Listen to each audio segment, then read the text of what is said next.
Assalamualaikum warahmatullahi wabarakatuh. Allahumma sholli ala Sayyidina Muhammad wa ala ali Sayyidina Muhammad.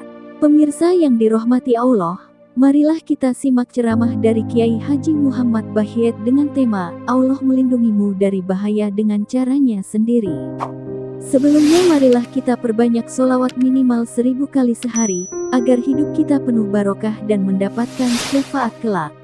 Jangan lupa berikan dukungan kepada channel kami dengan memberikan super thanks seikhlasnya. Marilah kita doakan semoga Kiai Haji Muhammad Bahyet sekeluarga dan para penonton YouTube ini diberikan kesehatan dan diberikan kebahagiaan dunia dan akhirat. Amin ya robbal alamin.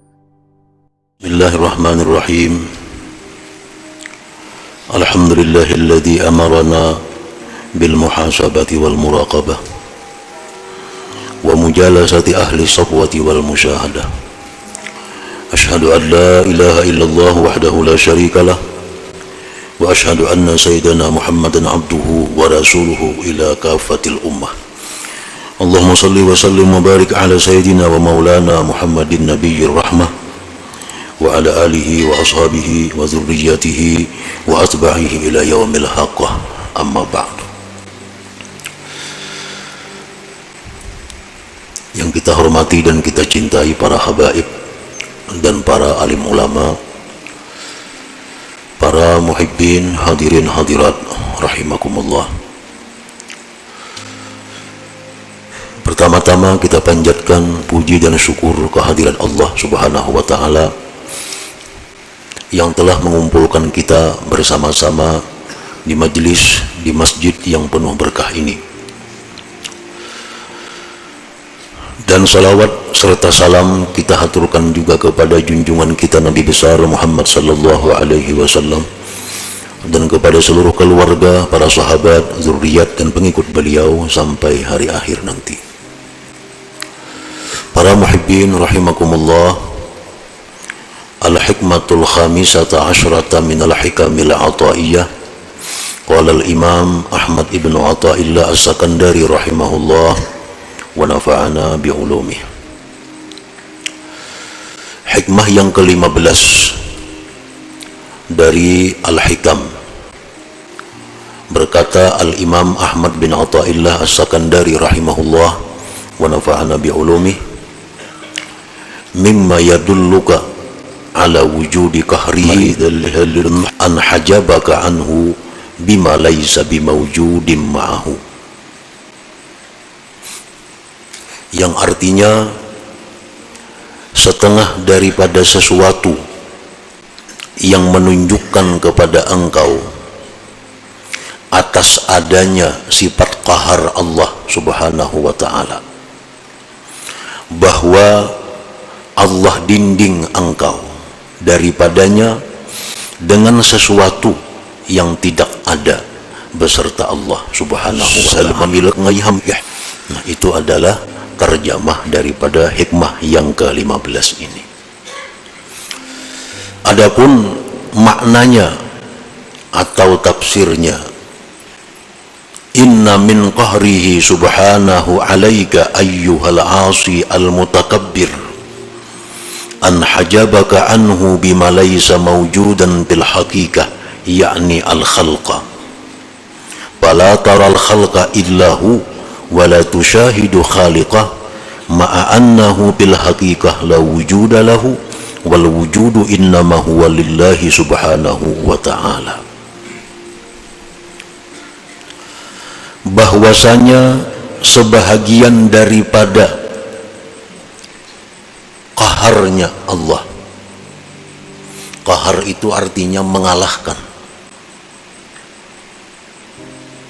bisa juga diartikan menghinakan.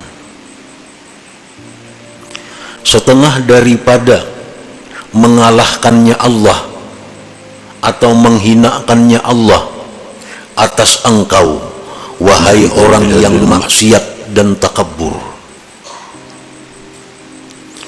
bahwa Allah hijab engkau, Allah dinding engkau daripadanya dengan sesuatu yang tidak ada pada hakikatnya. Maksudnya adalah makhluk. orang-orang yang maksiat, orang-orang yang takabur, itu didinding oleh Allah untuk musyahadah kepadanya. Dengan apa Allah mendinding? Dengan makhluk. Padahal makhluk itu pada hakikatnya adalah sesuatu yang tidak ada. Nah, orang yang maksiat, orang yang sombong, fala taral khalqa, maka engkau tidak melihat akan makhluk, wahai orang yang maksiat. Engkau tidak melihat makhluk itu, melainkan makhluk semata. Engkau tidak bisa memandang, engkau tidak bisa menyaksikan, wahai orang maksiat, akan penciptanya makhluk itu. Padahal makhluk itu pada hakikatnya tidak ada, dan wujud itu ada hanya saja untuk Allah Subhanahu wa ta'ala.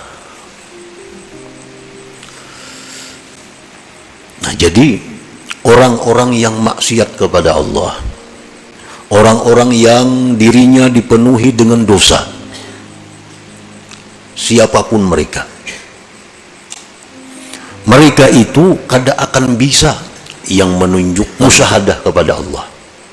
Mereka itu kada akan bisa mengingat Allah dalam setiap apa yang dia lihat, dia dengar, dan sebagainya. Apabila dia melihat manusia, maka yang dilihatnya hanya sebatas itu manusia. Bila dia melihat harta, maka yang dilihatnya hanya harta. Apabila dia melihat musibah, bencana, yang dilihatnya hanya musibah dan bencana. Mereka itu tidak mampu menembuskan pandangan hatinya kepada yang mencipta semua itu, yaitu Allah Subhanahu wa ta'ala. Nah, inilah orang-orang yang dirinya dipenuhi dengan dosa dan kemaksiatan. Inilah diri-diri orang yang kotor di sisi Allah, sehingga Allah dinding dia untuk tidak bisa musyahadah kepada Allah Subhanahu wa ta'ala. Nah, para muhibbin rahimakumullah, walaupun sekilas kita melihat, kita umpamanya diri kita sembahyang aja, puasa aja, berzakat aja, maksiat kayaknya kita hindari aja, tetapi kita kadang mampu untuk musyahadah itu. Itu satu alamat bahwa kita ini masih terhijab dengan Allah. Berarti diri kita ini kotor, berarti kita ini perlu perbaikan lagi daripada yang ada sekarang ini. Nah, siapapun kita, baik itu ulama, baik itu pedagang, baik itu pejabat, baik itu petani, siapapun, apabila mereka itu masih belum mampu untuk mengingat Allah Subhanahu wa ta'ala dalam pandangannya, pendengarannya, maka berarti dirinya itu masih kotor di sisi Allah. Nah, ada orang yang memuji, dia suka kepada orang itu. Kalau ada orang yang mencela, inya marah kepada orang itu. Hanya sebatas diri orang itu. Kalau ada orang memberikan nikmat kepadanya, inya senang kepada orang itu. Kalau ada orang yang mendatangkan bencana lawan inya marah kepada orang itu. Nah, ini satu alamat bahwa dirinya ini masih penuh dengan kotoran, dirinya ini masih terhijab daripada Allah Subhanahu wa ta'ala. Para muhibbin rahimakumullah, semestinya kalau orang-orang yang sudah mampu musyahadah itu, kalau dia menerima pujian, orang yang memuji dia itu dianggapnya hanya sebagai perantara, itu merupakan pujian dari Allah. Maka gembiranya dia bukan kepada orang yang memuji, tapi gembiranya dia kepada Allah. Ini menunjukkan bahwa mata hati orang ini berarti sudah tembus daripada dinding atau hijab itu. Nah, kalau ada orang yang mencaci maki dia, kalau ada orang yang mengganggu dia, dia tidak akan marah, tidak akan dendam kepada si makhluk ini. Dia anggap itu adalah merupakan teguran dari Allah. Teguran dari Allah. Kalau itu benar. Kalau itu tidak benar, kita bisa difitnah orang. Padahal kada bujur. Orang yang sudah mampu musyahadah itu dia tidak akan dendam kepada yang memfitnahnya, tetapi dia menganggap itu merupakan cobaan dari Allah. Nah, cobaan dari Allah. Nah, selama hati kita masih ada menyimpan dendam kepada makhluk, selama dalam hati kita masih ada menyimpan kemarahan kepada seseorang, itu menunjukkan bahwa diri kita belum mampu musyahadah kepada Allah, yang artinya diri kita masih kotor, masih terdinding daripada Allah Subhanahu wa ta'ala. Fala taral khalqa illahu wa la tushahidu khaliqah ma'a annahu bil haqiqah la wujuda lahu wal wujud innama huwa lillah subhanahu wa ta'ala.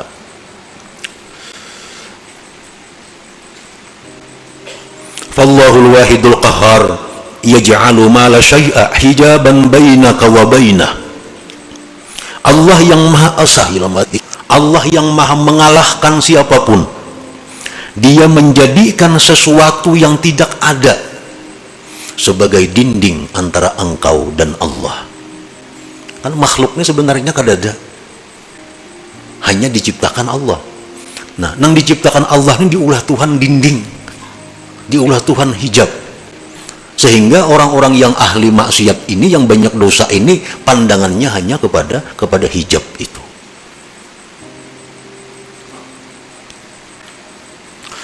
Fala tafhamul aqwan illahi wala tubsiruha illahi wala tasma'uha illahi. Maka engkau, wahai orang yang maksiat, wahai orang yang banyak dosa, engkau tidak akan paham ini alam semesta, melainkan hanya sebatas alam semesta.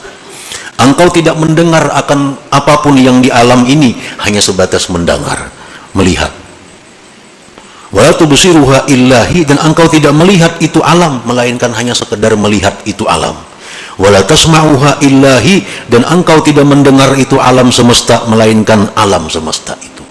Mendengar suara nang merdu, mendengar suara burung, mendengar suara manusia, suara itu orang bang nang didengarnya.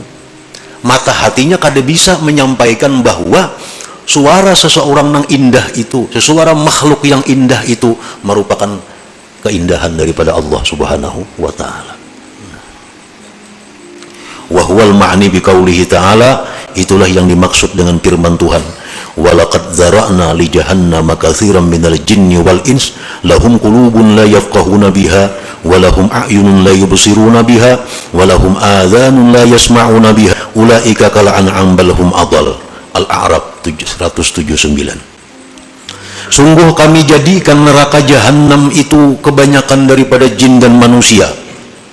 Mereka itu mempunyai hati, tapi mereka tidak mengerti dengannya. Mereka punya mata, tapi tidak melihat dengannya. Mereka punya telinga, tapi kadang mendengar dengannya. Mereka itu seperti binatang, bahkan lebih sesat daripada binatang. Nah, ini artinya kalau kita hanya sebatas kepada makhluk. Ada orang memberi kita sesuatu, hadiah, memberi kita apa, kita suka kawan orang itu, kita puji orang-orang itu habis-habisan, kita sembah orang itu, kita takutan kalau diputusnya hubungan. Ini karena pandangan kita bahwa si fulan ini yang memberi kita. Adanya berbuat maksiat, kita kada wani menagur, karena kada diberinya lagi aku. Nah, kenapa? Karena kita memandang bahwa memberi ini adalah inya. Disitulah timbulnya mudahana.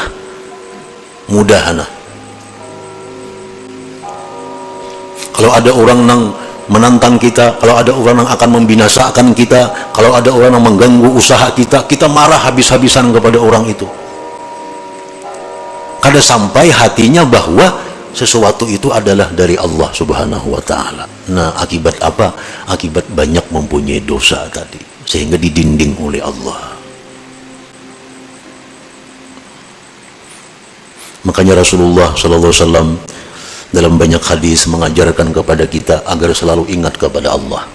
Dalam beberapa contoh, kita ada dapat nikmat, alhamdulillah, disuruh kita mengucap alhamdulillah, supaya kita ingat bahwa nikmat ini adalah pemberian Allah.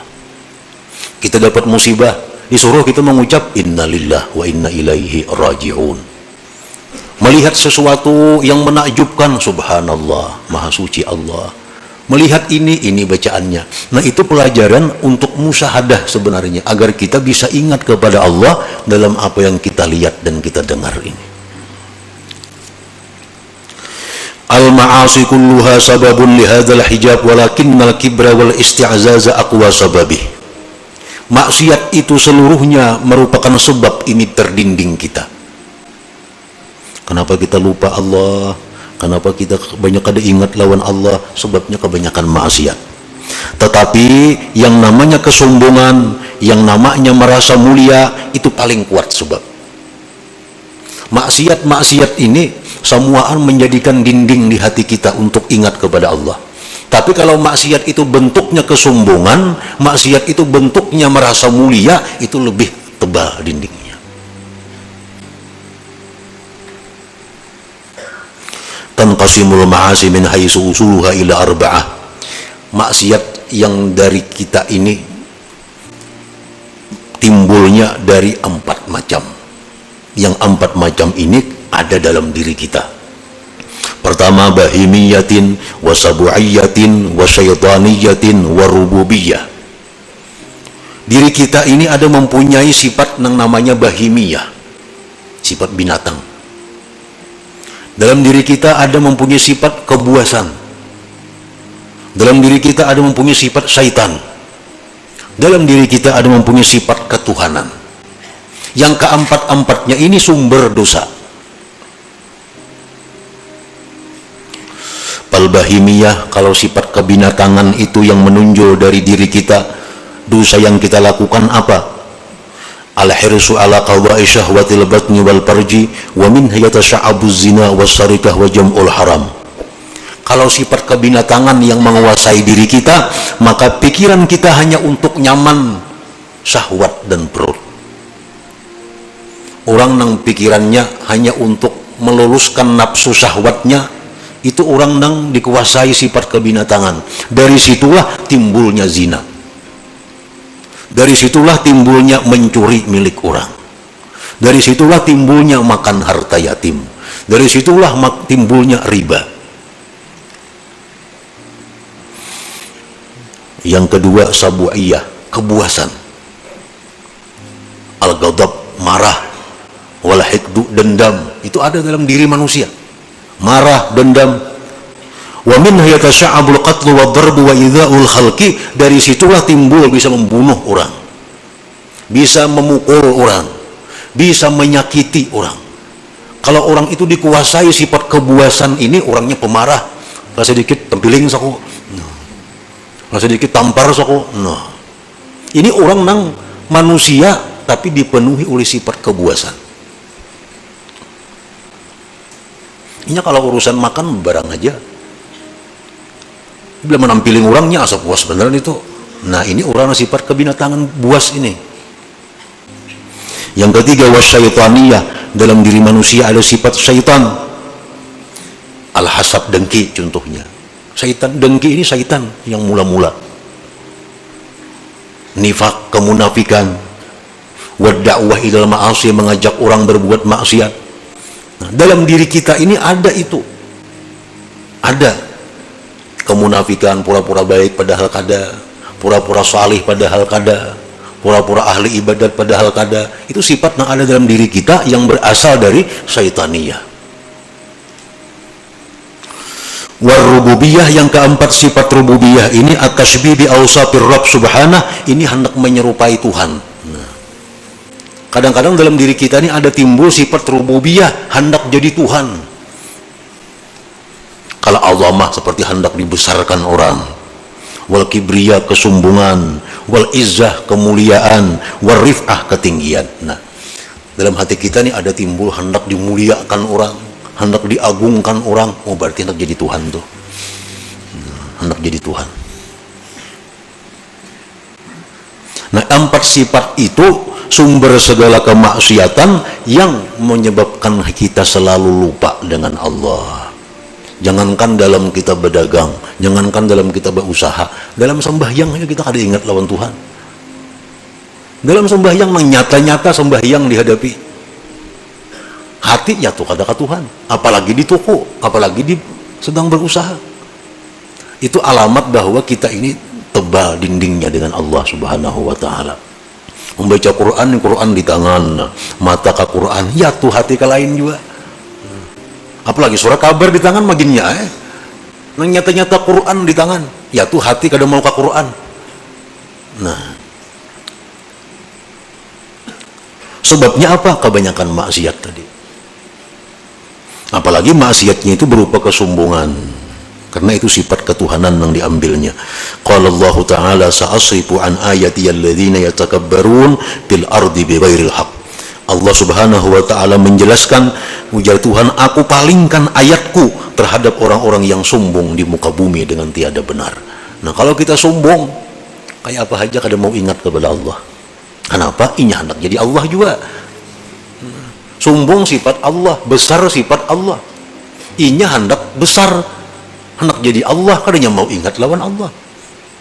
Nah, selagi aku palingkan, ujar Tuhan, dari ayatku orang-orang yang sombong di muka bumi dengan tiada benar. Nah, para muhibbin rahimakumullah, al-hasilu man syahida af'alal khalqi dunallah ta'ala lam yu'adda min ashabil yamin wa lam yakhruj anil muba'adin. Kalau kita hanya bisa memandang perbuatan makhluk, ada yang memberi kita, pulan nang beri, ada yang menyakiti kita, pulan nang menyakiti, ada yang memuji kita, pulan nang memuji kita, ada yang mencela, pulan nang mencela kita. Ingat situ aja, kada ingat lawan Allah. Nah, tidaklah orang itu termasuk ashabul yamin, dan dia tergolong orang-orang yang dijauhkan daripada Allah Subhanahu wa ta'ala. Wa man syahida an la fi'la lahum dunallahi ta'ala fahuwa ma'dudun minal mu'minin wa qad naja wa hasala lahul aman wa yadkhulu min jumlati ibadir rahman. Siapa yang menyaksikan bahwa tidak ada perbuatan melainkan perbuatan Allah. Ada orang yang memuji dirinya, di hatinya ingat bahwa itu adalah pujian Allah kepadaku. Ada orang yang mencelainya, hatinya ingat itu adalah teguran Allah kepadaku. Nah, selalu kepada Allah kembalinya. Kalau kita demikian, maka kita dibilang termasuk orang yang beriman, sungguh dia selamat dan hasil baginya aman, dan dia masuk dalam golongan ibadir rahman, hamba-hamba Allah yang pengasih lagi penyayang. Nah, para muhibbin rahimakumullah, jadi intinya adalah untuk mendapatkan musyahadah kepada Allah. Yang musyahadah ini adalah merupakan inti daripada ma'rifat. Jalannya antara lain adalah membersihkan diri daripada dosa. Nah, jadi kalau untuk urusan musyahadah ini adalah urusan pemberian Allah. Urusan pemberian Allah. Kadakawa didapat dengan ilmu pengetahuan. Artinya mengaji kita ilmu ini, mengaji ilmu itu kada akan bisa membuahkan kita musyahadah kepada Allah kalau diri kita masih kotor dengan dosa. Paling-paling hanya pandirnya, paling-paling hanya pandirnya, kenyataannya kada akan dia dapatkan. Karena urusan musyahadah ini urusan yang sesuatu yang diberikan Allah kepada hamba-hambanya, yang mana hamba-hamba itu bersih hatinya daripada kotoran-kotoran dosa yang merupakan dinding antara dia dan Allah Subhanahu wa ta'ala. Nah, inilah salah satu maksud yang terkandung di dalam hikmah yang ke-15 daripada Al-Hikam Al-Ata'iyah ini. Nah, selanjutnya hikmah yang ke-16, kaifa yutasawwaru ay yahjubahu syai'un wa huwa alladhi azhara kulla syai'.